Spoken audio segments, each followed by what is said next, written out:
Hi, Betsy. Hi, Martina. So, you know how I work on interactional language, and I'm interested in small talk, and I realized I actually don't know what you think about small talk. So let's just let me just ask you what you think about small talk. Small talk is really hard. Huh? Small talk is the things you say to people that you don't know very well, or when there's this awkward silence, and I just don't know how to do it. So, so it's actually not that clear to me what small talk, like how to define small talk. So because when you ask people, they tell you different things. So you think it's about having conversations with people that you don't know very well? Is that what you're saying? So, small talk is either people you don't know very well or people you don't want, that you want to create a distance between yourself and them. So you don't want to tell them Hmm. things that are important to you, whether it's about important things that are happening in your personal life or things about your views on the world, on politics, on religion, Hmm. on philosophical matters. So you don't want to talk about big questions. Hmm. Hmm. So do you think we ever have small talk, you and I?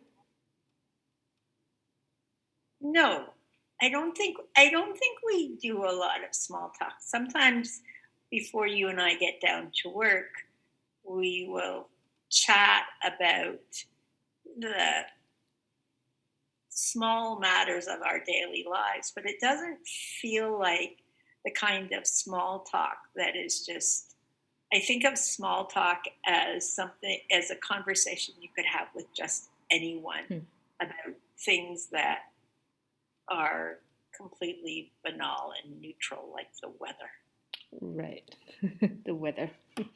Uh, so so then it's so when we talk before we get to work, that's not hard for you, right? So it's not having a conversation about things that are not important. It's about having a conversation that with somebody you don't know very well. That's what you think of as hard, eh?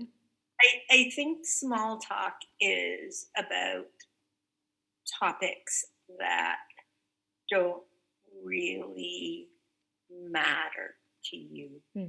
personally. Hmm. So even when you and I talk about things like the weather, I feel like there's a real commitment. I mean, an interest. And I think with small talk, there's really no commitment to the conversation. Um, it just doesn't matter. You could talk about it as long as you just fill this space between yourself and the person you're talking Hmm. with anything.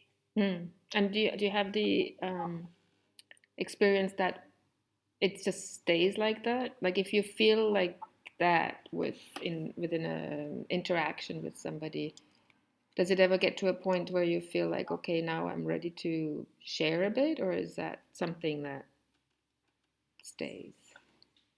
Um, I think it depends on who you're talking to.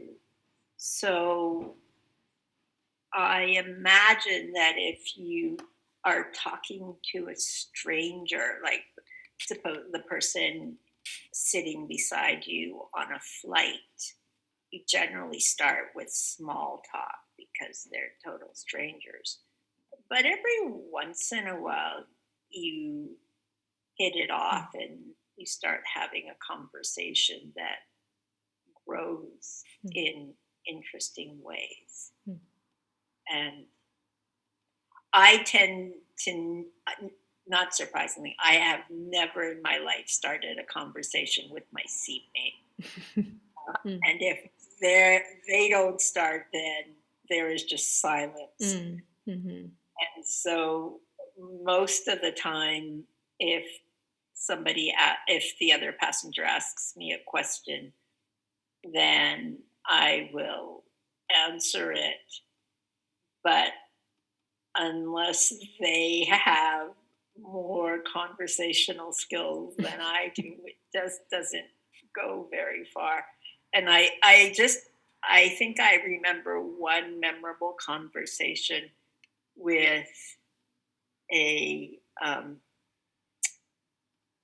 think he was a pediatric cardiologist, and he started chatting and he started explaining his views on why it was easier to treat children than adults.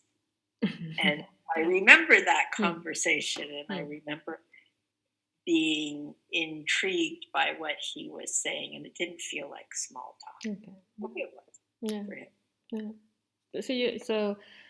So sometimes I feel sometimes it's just hard to have a conversation with somebody. You don't want to share anything about yourself, so you just stay at small talk, and you talk about stuff that's not important, like you say, and the weather is always available. And I think the reason we associate small talk with talking about the weather is because conversations are typically about common ground, setting up a common ground, right? And if you talk to somebody you don't know, or you don't want to have a deep conversation with, what is in the common ground for everybody is always the weather, because it surrounds us. So it's an easy thing to talk about, and it's not something that you have emotions about. Well, maybe you do, but they're not personal necessarily.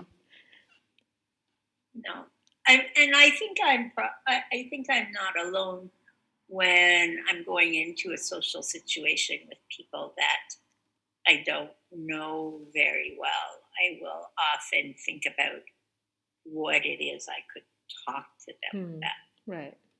Hmm. what are plan questions Right. that are not invasive and yet um, are something one could sustain, Right. one could develop into a conversation. I don't know, maybe that is small talk. Maybe I do Hmm. that.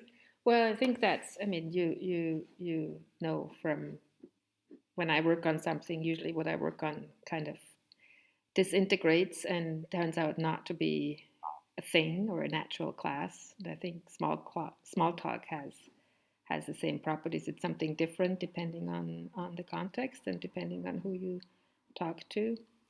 Um, but the thing about, I think it's an interesting question, that it leads to the question, what's considered to be important in a conversation, what's important, like what's at the core of what's a good, like deep conversation, and what's unimportant, what is considered small talk. And I think that depends on the context too.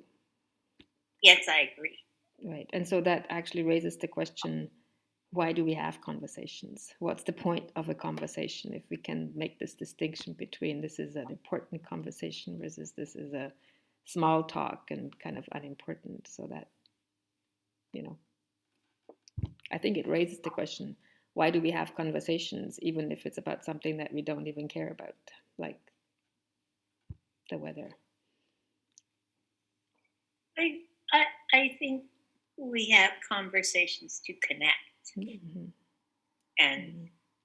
I think some people have greater needs to establish a connection with a broad array of people that they come into contact with than others. Mm. And I think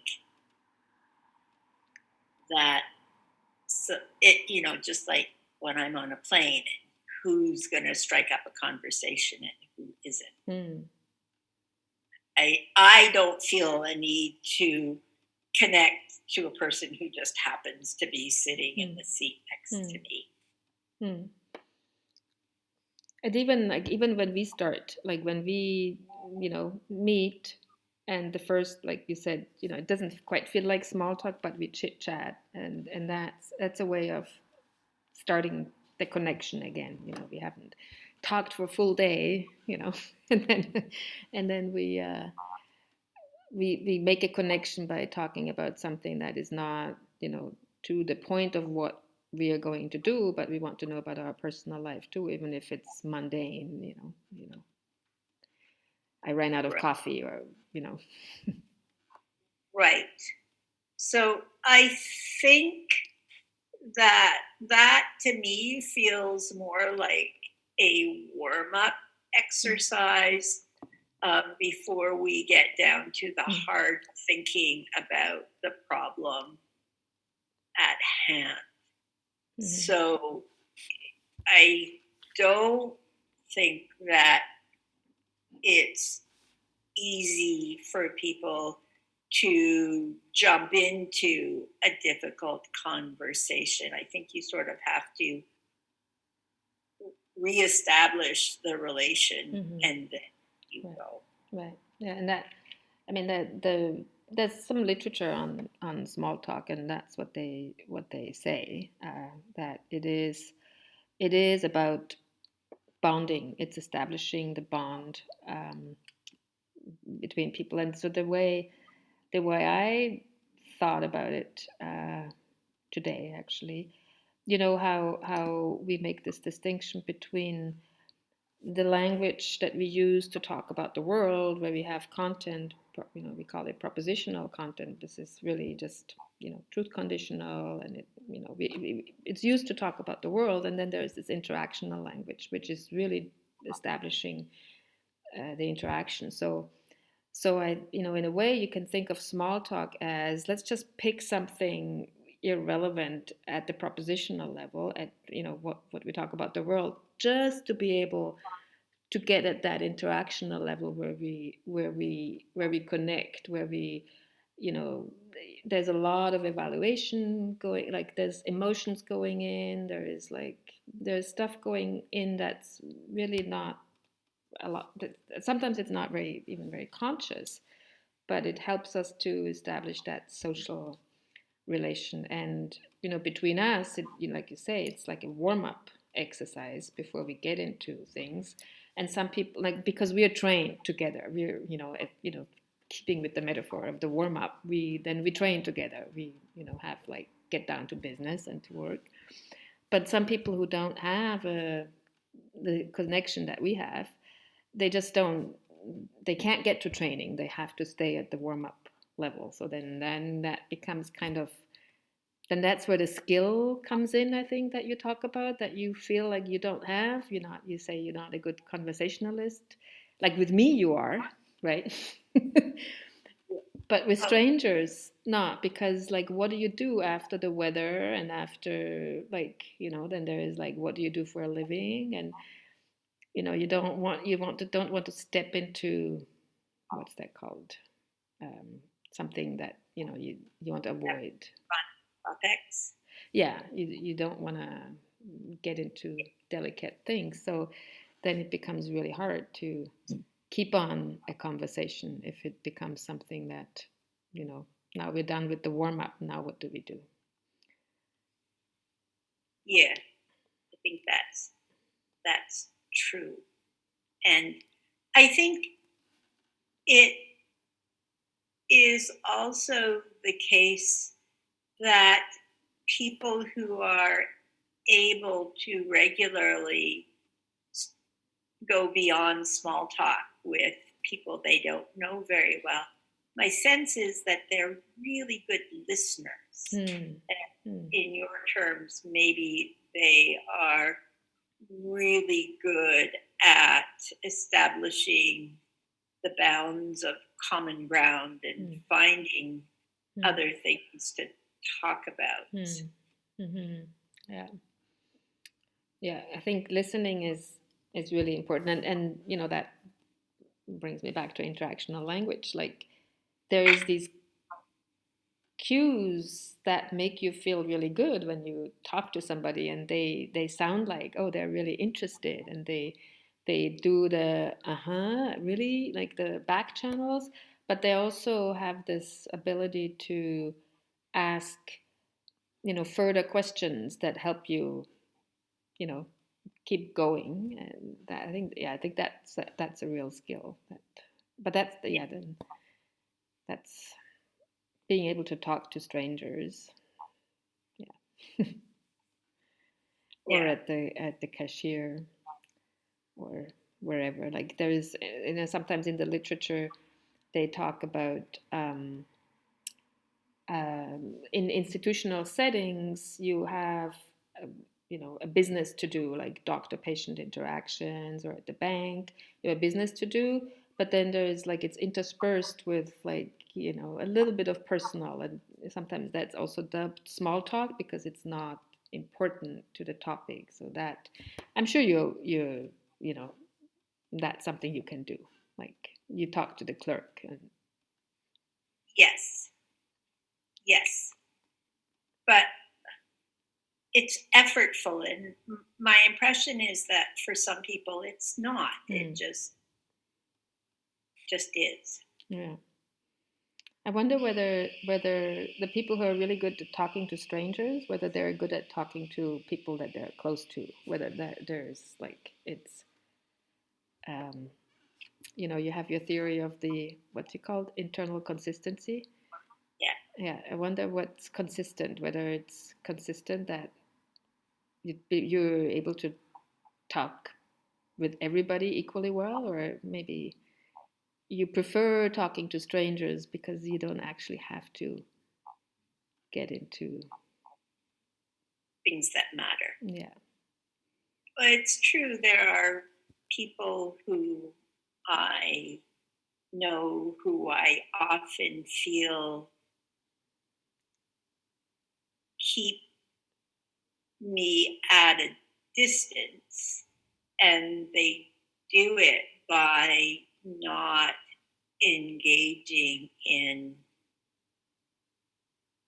conversations that have any depth. Mm.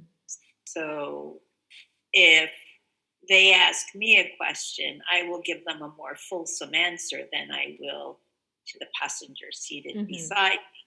But when I turn around and ask them a question, then the answers are very short or very shallow.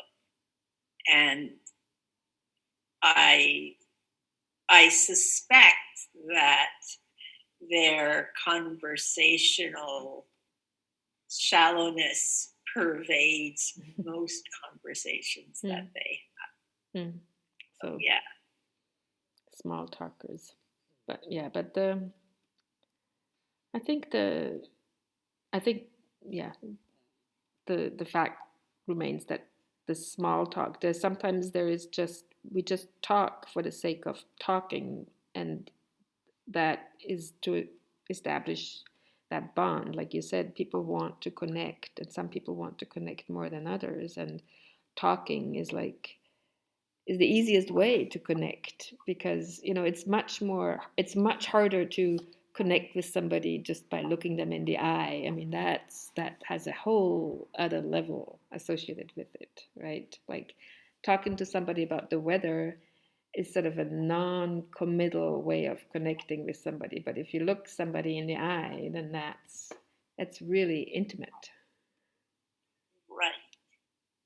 Right. And I've been talking with my students lately because, of course, all our classes are on Zoom. And one of the things that is so challenging about teaching via Zoom is you don't know when someone's looking you in the Mm, eye. mm, So if it's just two people, then assuming that they have their video on, you can tell that they're looking you in the eye.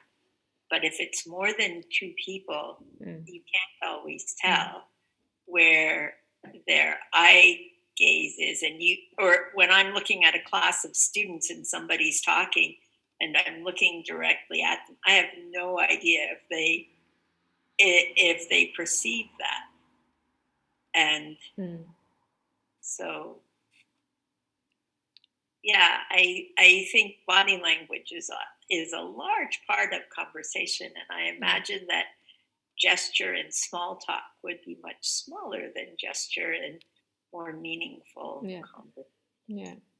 I mean, speaking of, you mentioned that now that we have Zoom classes now in our situation right now, you know, during our lockdown, I got interviewed by, I think, the CBC, and they wanted to know why the phrase "How you doing" has changed during COVID. And obviously it hasn't changed. Like, it still means "How you doing," but normally the world doesn't change. So normally it doesn't change daily how your answer would be to "How you doing," because chances are that you're the same as the day before.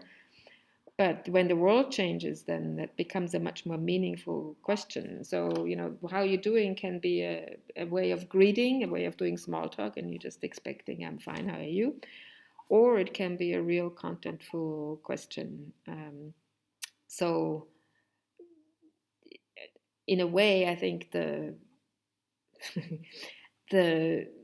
COVID situation has made small talk much deeper because you're like, it's a serious situation that we're facing, and but it's something that often people start talking about, like, "How are you doing?" and "Stay safe," and it's meant real. It kind of brought people maybe a little bit closer together. So it's kind of changed the depth of, even though it's the same content, "How are you doing?" but the depth has changed because there is a real sense that you care, because if somebody else gets sick, you might get sick. You might care out of pure, being egocentric and like, "Oh, I don't want to get sick," but you might care because you care about, that your neighbors are okay and not you know getting sick. So COVID has is might be changing small talk a little bit, at least for a while. I don't know. And there's always something to talk about, you know. Right, exactly. There's always COVID gives us lots of opportunities for small talk. Lots of common ground, right? Lots Yeah. of common ground. Yeah. So, Yeah. Well, I think we covered a lot of ground.